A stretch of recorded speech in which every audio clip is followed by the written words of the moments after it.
Arham, I want to start our conversation today with talking about whatever is happening in the world right now, right? There's violence, terrorism, conflict. Our society is rapidly moving towards these extremes. And based on your experience, I want to ask you, who do you think is the most vulnerable community today? Thank you for having me Baneen. और बहुत heavy questions आपने शुरू किया है podcast, but as we see around the world there is vulnerabilities that are increasing at an extremely fast pace.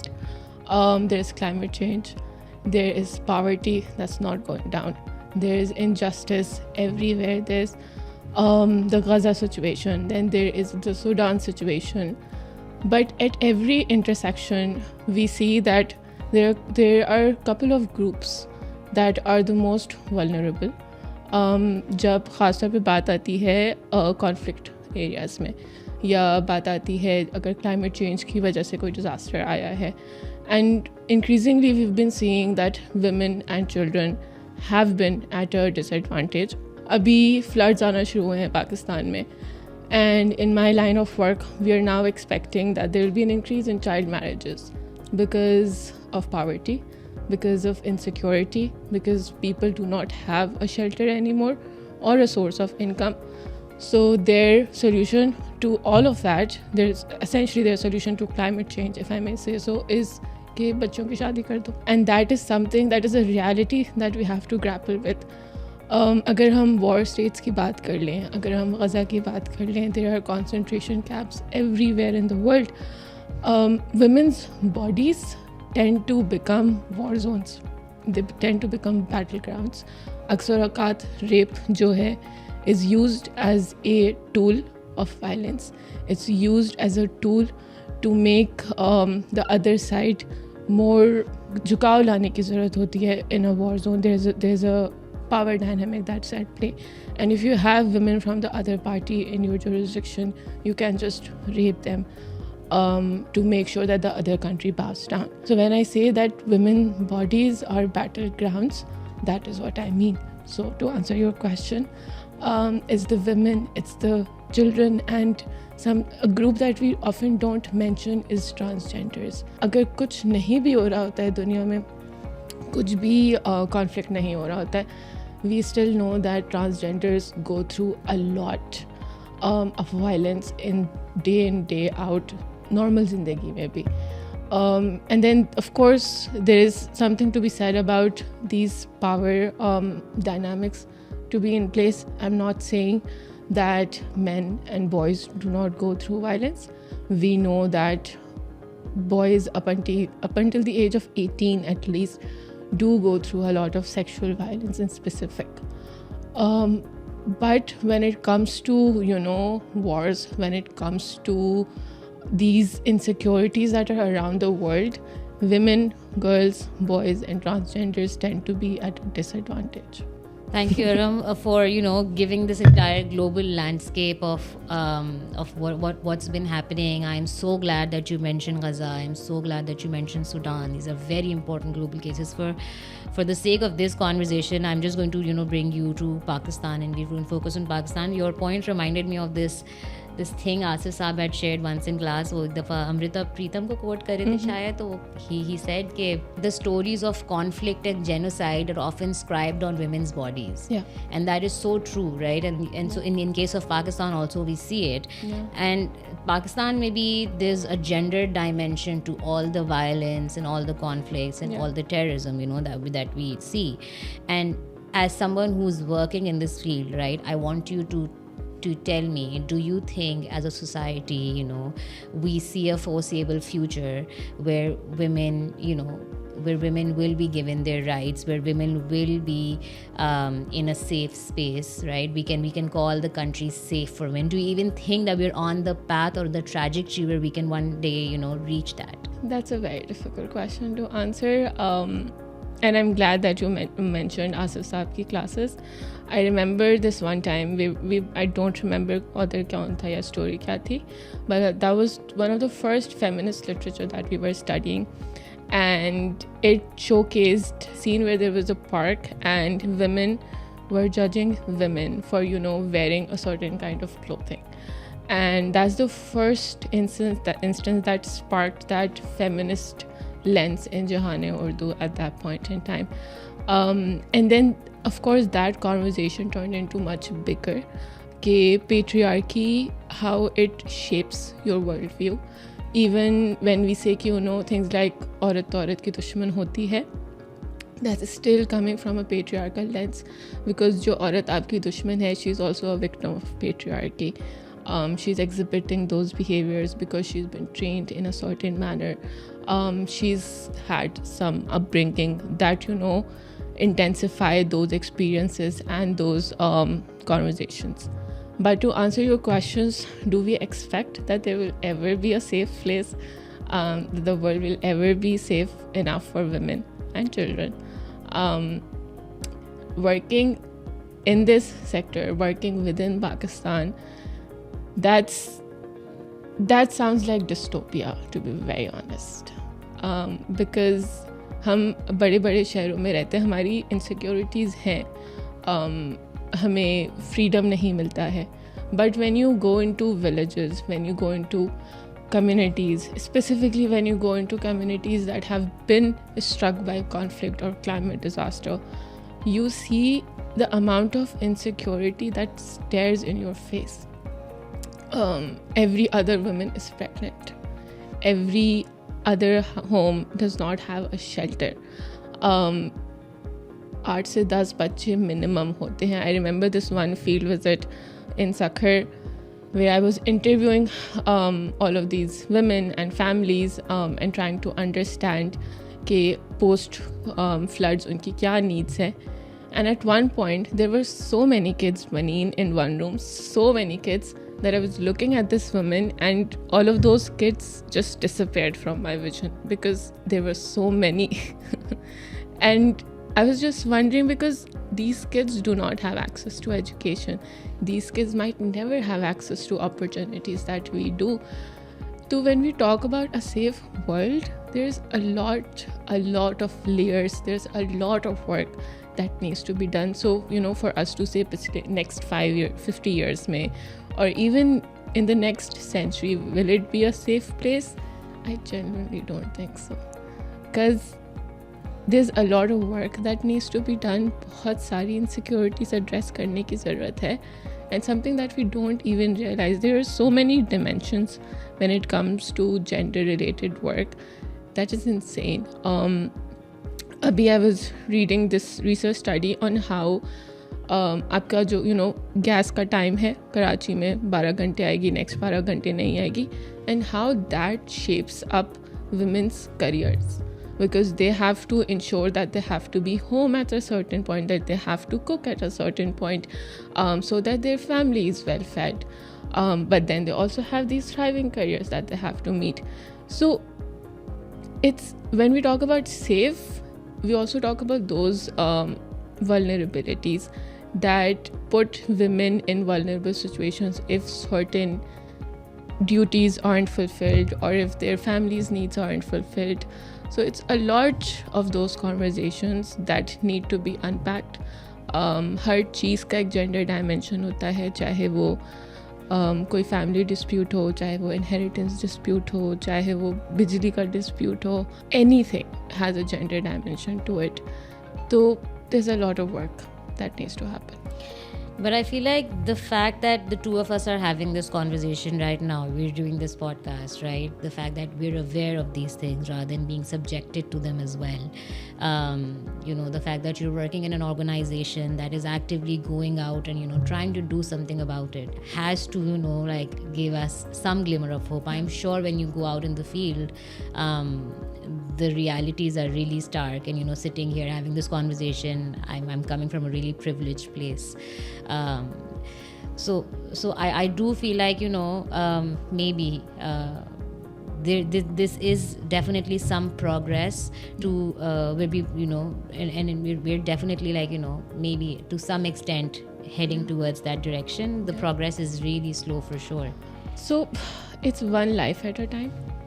It's not कि आपने 10,000 औरतों और बच्चों की ज़िंदगी चेंज कर देनी है पिछले इवन नेक्स्ट 10 years में. when I say it requires a lot of work, I mean कि when you're in this field, and I know we've started from a very depressing point in this podcast, but when you're in the field, it's very important to have that sanity in place. Sometimes you can't look at the bigger picture. You can't be like,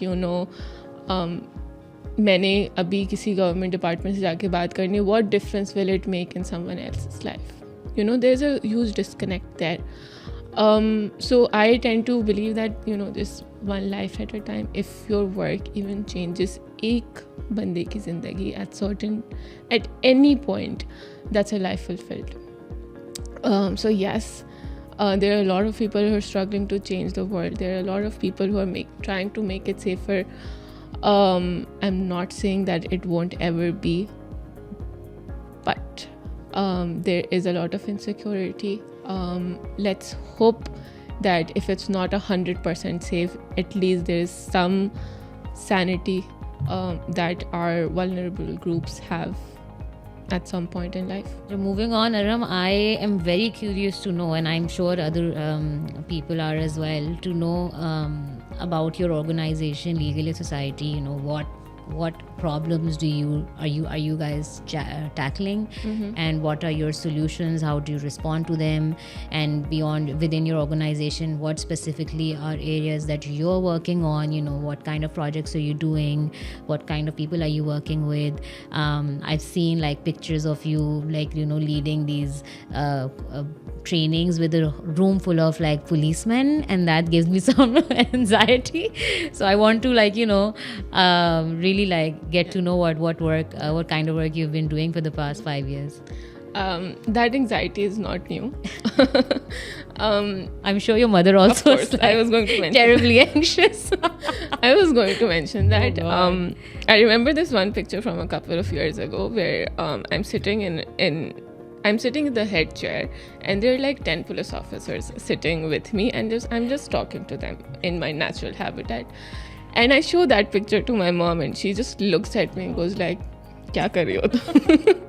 But of course, there's been a change throughout the last 5 years, where if I would mention कि हाँ आज मुझे थाने जाना है या आज मुझे jail जाना है, she would freak out. But now we are at a point where my brother is like, अगर मैं कहीं फंसूंगा तो आप मुझे बचाने आएंगे. And I tell him, no, I'm not going to save you if you're going to do something wrong. But apart from that, coming to my work, coming to what Legal Aid Society does, हम जब बहुत cocoon में रहते हैं, when we are under a lot of privilege, we don't realize that injustice might also affect us. बहुत छोटी सी बात है, अभी मेरे घर पे गैस का बिल 60,000 का आ गया था, which was supposed to be 1,600 रुपये, right? And my mom of course went to the office, and they were like, नहीं हमारी गलती थी, things like that. But there are people who do not have access like that. They don't understand that there are some rights that they can claim. So injustice, or justice for that matter, is a part of every citizen's life. चाहे वो किसी भी socio economic तबके से ताल्लुक़ रखता हो, चाहे उसके पास कितना ही प्रिविलेज हो, चाहे उसके पास कितने ही पैसे हो, और लैक ऑफ इट.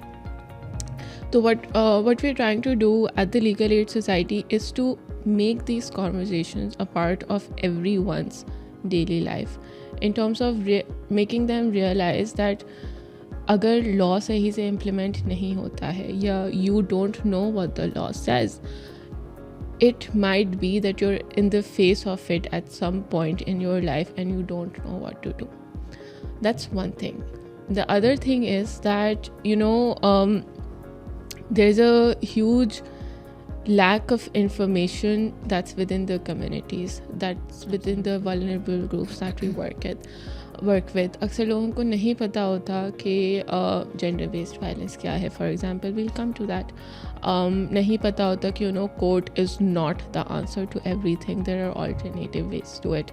हमारे स्टेट को नहीं एहसास होता कि इतने सारे लॉज बनाकर how do you implement it, what are the resource constraints there. So it's not just lawmaking, it's not just providing legal representation, it's ensuring that your criminal justice system or justice system from A to Z works in a smooth manner that benefits the everyday citizen even if they can't afford it. So basic काम is to provide legal representation to people who cannot afford it, specifically to survivors of sexual and gender-based violence, to religious minorities, because you know वहाँ पे भी बहुत ज़्यादा issues होते हैं, and to ensure that हमारे courts में जो backlog है cases का, I'm forgetting numbers, but every judge has 6 times the number of cases that they can handle, and even if they work for 20 years straight, they will not be able to clear that backlog, right? So ensuring that not every case ends up in court, essentially.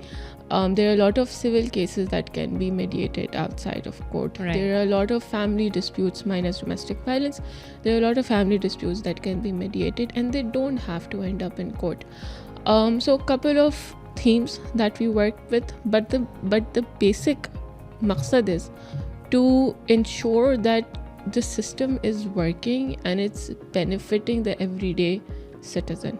I was going to say man, but no, everyday citizen.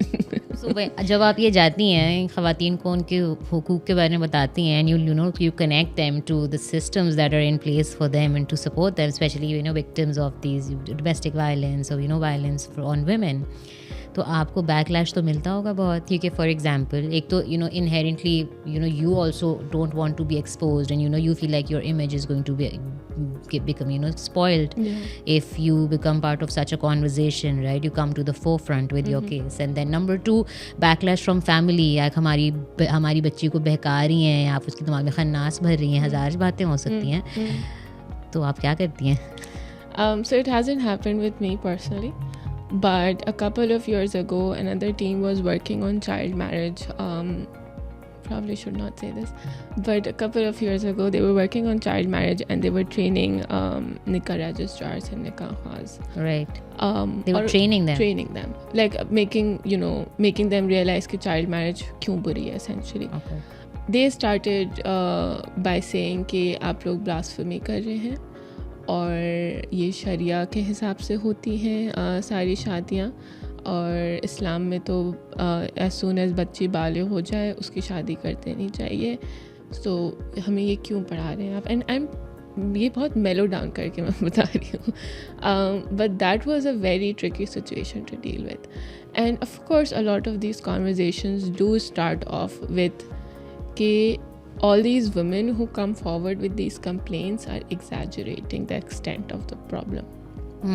Right? Yeah. A lot of the officers, a lot of the service providers even, जब हम उनसे बात करते हैं, the conversation starts from the point झूठे cases आते हैं, ये तो शादियाँ करके भाग जाती हैं और फिर इनकी बनती नहीं है तो इनको पैसे चाहिए होते हैं, तो ये जो है अपने शौहर पे इल्ज़ाम लगा देती हैं रेप का और किडनैपिंग का, और ये तो झूठ बोल रही हैं. There is of course backlash. एक तो there are more serious conversations about sexual violence, but until last year we were also working on nikahnamas and making women who were married or who were going to be married, उनको बता रहे थे हम कि कितना important nikahnaमा है. Have you read your nikahnaama? I did. Okay, congratulations. Thank you. But when you stand I was standing in a school full of teachers, and these were empowered women. They were not empowered in the truest sense, but they were still working, they were still earning for their own good. And this is like a room full of 30 women. I asked them kitno ki shaadi hui hai. At least 25 of them raised their hand. Then I asked them कि कितनों ने nikahnaama देखा था. 15 of them pulled their hand back. सिर्फ 10 लोग रह गए हैं. And then I was like, how many of you discussed your nikahnaama with your spouse before your शादी? And only one of them raised their hand. So जब आप इतनी everyday realities की बात कर रहे होते हैं ना, so it hits a person where it hurts. Nikahnaama is still a very easy thing to talk about, but people who've been challenged, people who've lived through violations of the nikahnaमा, they understand कि कितनी मुश्किल होती है, because there were not nikahnaama can grant you securities within a marriage, चाहे वो financial हो, चाहे वो right to work की हो, चाहे वो right to continue education की हो, right to divorce की हो, which should be something very basic in a marriage. When they go through those realities ना, उनको बहुत ज़ोर से हिट होता है कि we could have been protected from a marriage that might have failed, or from a marriage that's not working, या उनकी बेटियों की शादी सही नहीं चल रही होती है, या their daughters are being beat up left, right and center. तो उनको एहसास होता है कि these were some legal guarantees that we could have provided to ourselves, to our daughters, but we fail to, because हमें पता नहीं था कि कितना इम्पॉर्टेंट है. शादी के वक्त हम मसरूफ़ हो जाते हैं, कपड़े कौन से पहनेंगे, चूड़ियाँ कौन सी पहनेंगे, शेरवानी कौन से कलर की लेनी है, things like that. What we don't focus on is that document that's gonna protect your marriage. जब हम बैकलैश की बात करते हैं, backlash is part and parcel of the job, you have to deal with it. But as long as you know that you're talking to somebody who's gone through those instances, who understand the realities of all these laws that are in place, it really helps, because having those champions within the field, every training room I've been to has a couple of people who actually believe in the cause. I know I started by saying कि अक्सर लोग बोलते हैं झूठे cases आते हैं, but you have to be able to find those champions, because as a trainer, as an external person, they will not believe you as much as they will believe one of their own. So identifying those people within fields, within communities, within training rooms is very important, because then that is something that drives the conversation forward, and that is where your conversations will remain. Because आप तो एक training कराएंगे, awareness session देंगे, गायब हो जाएंगे आप, ठीक है, but what kind of resource or what kind of knowledge transfer you're doing while you're there is very important. And अगर लोगों के DNA में नहीं है that sensitization, that this is an actual problem, that our women and children deserve better, things aren't going to change. So वो बहुत ज़रूरी है to be able to find those champions, ताकि backlash भी deal हो, and then you're able to sustain that knowledge.